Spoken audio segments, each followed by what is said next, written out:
Hello everyone, this is Tina. It's time for a daily devotional. Today we're going to talk about temperature. We're going to read some of God's words on this. God says, everybody knows what temperature is. Temperature is something that is essential to an environment suitable for human survival. If the temperature is too high, for example, supposing the temperature were higher than 40 degrees Celsius, would this not be very draining for humans? Would it not be exhausting for humans to live in such conditions? And what if the temperature were too low? Supposing the temperature were to reach negative 40 degrees Celsius, humans could not withstand these conditions either. Therefore, God was very particular in setting the range of temperatures, that being the temperature range to which the human body can adapt, which falls more or less between negative 30 degrees Celsius and 40 degrees Celsius. Temperatures in lands from north to south essentially fall within this range. In frigid regions, temperatures can drop to perhaps negative 50 or 60 degrees Celsius. God would not have men live in such regions. So, why do these freezing regions exist? God has His own wisdom, and He has His own intentions for this. He would not have you go near those places. Places that are too hot and too cold are protected by God, meaning He did not plan for man to live there. These places are not for mankind. But why would God have such places exist on earth? If these are places where God would not have man dwell or even survive, then why would God create them? Therein lies God's wisdom.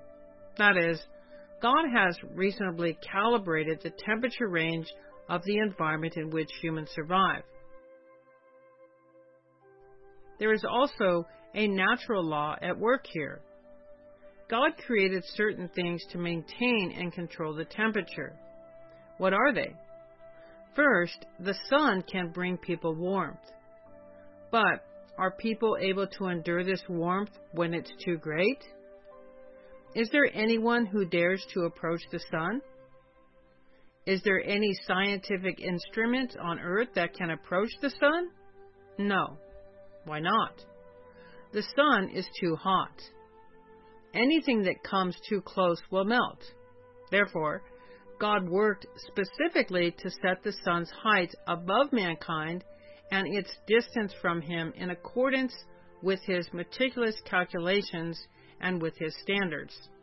Then, there are the Earth's two poles, south and north. These regions are entirely frozen and glacial.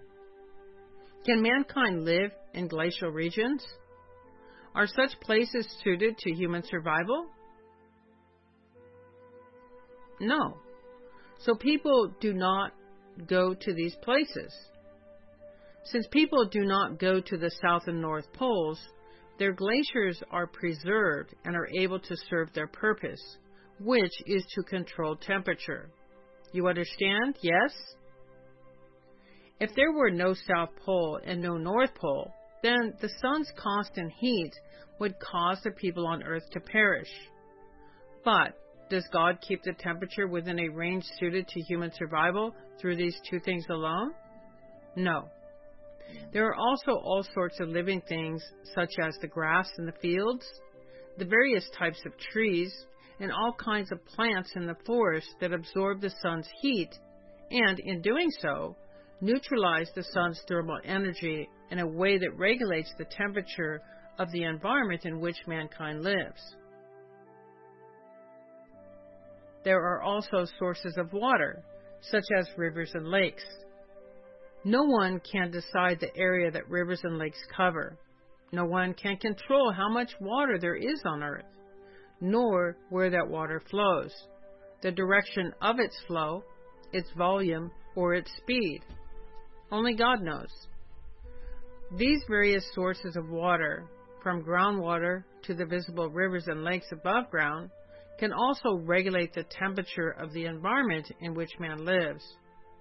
Aside from water sources, there are also all kinds of geographical formations such as mountains, plains, canyons, and wetlands that all regulate temperatures to an extent proportionate to their geographical scope and area. For instance, if a mountain has a circumference of 100 kilometers, then those 100 kilometers will contribute 100 kilometers worth of usefulness. As for just how many mountain ranges and canyons God has created on earth, this is a number God has considered. In other words, behind the existence of every single thing created by God, there is a story, and each thing contains God's wisdom and plans. Consider, for example, forests and all various kinds of vegetation. The range and extent of the area in which they exist and grow is beyond the control of any human, and no one has a say over these things. Likewise, no human can control how much water they absorb, nor how much thermal energy they absorb from the sun. All of these things fall within the scope of the plan God made when He created all things. It is only due to God's careful planning, consideration, and arrangement in all regards that man can live in an environment with such a suitable temperature. Therefore, every single thing man sees with his eyes, such as the sun, the south and north poles that people so often hear about, as well as the various living things on and below the ground and in the water, and the amount of space covered by forests and other sorts of vegetation and water sources, various bodies of water, quantities of seawater and freshwater, and different geographical environments, these are all things God uses to maintain normal temperatures for man's survival. This is absolute. It is only because God has thought deeply about all of this that man is able to live in an environment with such suitable temperatures. It must be neither too cold nor too hot. Places that are too hot, where temperatures exceed what the human body can adapt to, are certainly not put aside for you by God. Places that are too cold, where temperatures are too low, where, after arriving there, humans would thoroughly freeze in just a few minutes, such that they cannot speak, their brains freeze, they are unable to think, and soon they suffer asphyxiation. Such places are also not set aside by God for mankind. No matter what kind of research humans want to carry out, nor whether they want to innovate or break through such limitations, whatever thoughts people have, they will never be able to exceed the limits of what the human body can adapt to. They will never be able to cast off these limitations God created for man. This is because God created human beings, and God knows best what temperatures the human body can adapt to. But humans themselves do not know. Why do I say humans do not know? What foolish things have humans done? Have many people not constantly attempted to challenge the North and South Poles? Such people have always wanted to go to those places to occupy the land, so they can put down roots there. It would be an act of absurdity. Even if you have thoroughly researched the poles, then what? Even if you can adapt to the temperatures and are able to live there, would it benefit mankind in any way if you were to improve the current environment for life of the South and North Poles? Mankind has an environment in which it can survive. Yet, men do not remain there quietly and amenably, but instead insist on venturing to places where they cannot survive. What is the meaning of this? they have grown bored and impatient with life in this suitable temperature and have enjoyed too many blessings. Besides, this regular environment for life has been almost completely destroyed by mankind. So now they think they might as well go to the South Pole and the North Pole to do more damage or pursue some sort of cause that they can find some way of blazing a new trail. Is this not foolish? That is to say, under the leadership of their forebear Satan, this mankind continues to do one absurd thing after another, recklessly and wantonly destroying the beautiful home God created for them. This is the doing of Satan. Further, seeing that mankind's survival on earth is somewhat imperiled, many people seek ways to visit the moon, wanting to establish a way to survive there. But ultimately, the moon lacks oxygen. Can human beings survive without oxygen? Since the moon lacks oxygen, it is not a place where man can stay. Yet man persists in his desire to go there. What should this behavior be called? It is also self-destruction, is it not? The moon is a place without air, and its temperature is not suitable for human survival. Therefore, it is not a place put aside by God for man. Amen. This topic is a really good topic. We can see that God created certain things to keep the temperature adjusted so we could live in certain places. And so we know that the temperature created is so that the human body will be able to sustain, so it's not too hot, it's not too cold. Thinking of the thought process that's put into this, only God knows what our body can sustain, because God is the one who created us.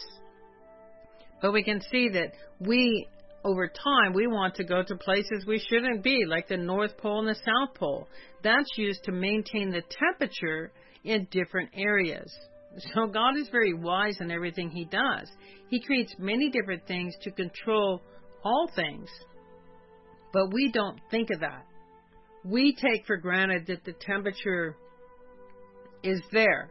And then we want to go to certain places maybe that are too hot to try to survive there. Or like go to the North Pole, places that we shouldn't even be where it's too cold. And God sees how we've destroyed many different environments by Satan's control of us, of cutting down forests, removing trees, removing animals from their homes, and relocating them because we want to have more wood, or putting certain things in certain areas. We move things around this earth all the time. We put more weight in different places. So we've destroyed a lot of the earth, and then not only that, now we want to go to places that God did not even create for us to live, like the North Pole and the South Pole. We want to go there and try to destroy those places also. We want to get out of the bigger places where everybody resides that's been destroyed and go to other places. So it's kind of, you can see how God took so much time and created a lot of different things. And then mankind also wants to investigate these things. But if God wanted us to know them, don't you think He would tell us about them? But we want to do research on them. We want to figure out different ways, global warming and all these different things that we cannot fix, we cannot control. God controls all these different things. And God even said, "Seek ye first the kingdom, and all things will be added unto you." And we know that the sun comes out still, the moon comes out. You know, the earth is still a place that we can survive on. So God takes care of all these different things, but we end up wanting to do research on them to try to find the source of them, how to change them, how to fix them, and the planes that drop the stuff on us every day in the sky. So we can see that the temperature is very important to our survival, and God put certain things in place so that temperature is right for us and we can survive in specific locations. It shows that God really took a lot of care thinking about mankind and thinking for our survival when He created these different things. These things are really cool to learn about, I think, because they're things we don't really think about, but we take advantage of them all the time. So I hope you like this topic. If you want to add anything or share anything on this topic, please feel free to do so in the chat box. And that's all I have for today. God bless you, and we'll see you next time. Bye.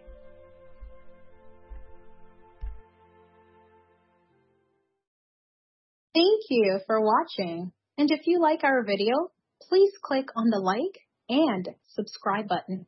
Hope to see you next time.